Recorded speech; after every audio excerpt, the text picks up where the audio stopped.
If you're watching this video or this series of videos, my greatest hope is that your greatest takeaway is that there is hope, that there's so many things that we can do. So many times people are thinking of these conditions as something that is a death sentence, and there's nothing that we can do about it.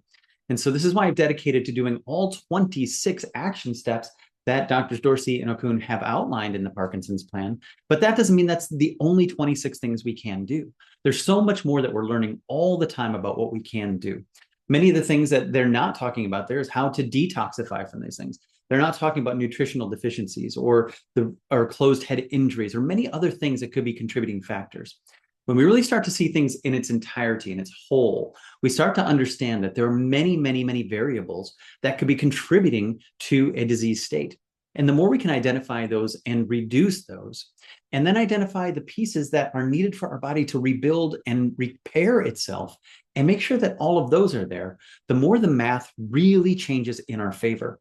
And that's the reason I've dedicated time to do all 26 of these videos, but that does not mean that that's where it ends. But I want to jump in here for 17 and talk about another piece that they talk about when it comes to these chemicals, which means it is very important that we pay attention to these in the Parkinson's plan. Again, if you haven't gotten a copy of this book, if you know somebody who's concerned about this or struggling with this, this is a great way to open the door just to the possibilities of what can happen when you start to take control and take action to protect yourself. In this one, it's about gardening with care. I know it's wintertime, so this may not be as relevant when this is posted, but maybe by the time you're seeing this, it's not. Some plants actually naturally produce their own pesticides, they point out in this book, to protect themselves from insects. Now, for example, they give the example of chrysanthemums, mums that create a natural compound, and they're saying that that compound's also linked to Parkinson's. Now, I do want to make a special point here to talk about this real quick. Now, there may be a chemical in there that is specific to it. I don't want anybody to be afraid of mums overall, because if you actually look it up, the actual WebMD has very interesting positive things to say about chrysanthemum, meaning that there is some benefit to some of these things. Just because it may be some danger in some things in nature doesn't mean that there aren't possibly also benefits. Now, I hope this isn't confusing to you, but the point I'm trying to make is it's the threshold. It's how much of something that we're being exposed to that can be bad.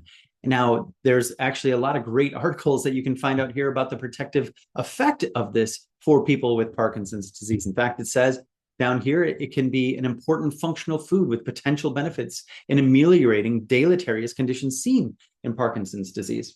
So not to say anything against what they're pointing out with that, but I just want to make sure that trusting what you're hearing, but verifying is always very important. And remembering that there is a lot of complexity in nature. There are a lot of different articles that do point out the connection with pesticides specifically, but it's the level of exposure that we really have to be concerned about. And in fact, research shows that amateur gardeners who spend extensive time using weed killers and pesticides, as many as 160 days a year, have a significantly increased risk of Parkinson's. So it's all these other chemicals that are being sprayed out there, all these unnatural pesticides that really bring the high levels of danger. Gardening is still a beautiful and healing practice. So I do not want anyone to reduce their gardening. I just want to make sure that you're taking smart action steps with that, because it deserves smart protection when doing that. So wearing gloves when gardening, especially if you're using pesticides out there, using a mask if working with the soil and sprays or treated plants, working in well-ventilated spaces, which it should be if it's outdoors in your garden, and limiting the chemical weed killers and choosing natural alternatives whenever possible. So you don't have to stop gardening, and you don't have to avoid chrysanthemum, because there's actually, like I said, some value in this that we want to be aware of as well. But when you want to look at the whole aggregate, all of the possible things, the pesticides that are being sprayed on it could be some of the worst things that you're being exposed to if you're doing it all the time. Just garden wisely with small protective habits. Your garden can remain a place of healing, not a place of harm. Nature is powerful medicine. And like all medicines, they work best when they're used wisely. So that leads next into the 18th step that is talking about more pesticide exposures. And this is great to know where we're being exposed to these pesticides and how we can reduce our exposure so that we're limiting the number of things that are breaking us down, so that we can be focused more on those things that are going to build us up and give us every chance we can to be the healthiest version of ourselves. Thanks for watching.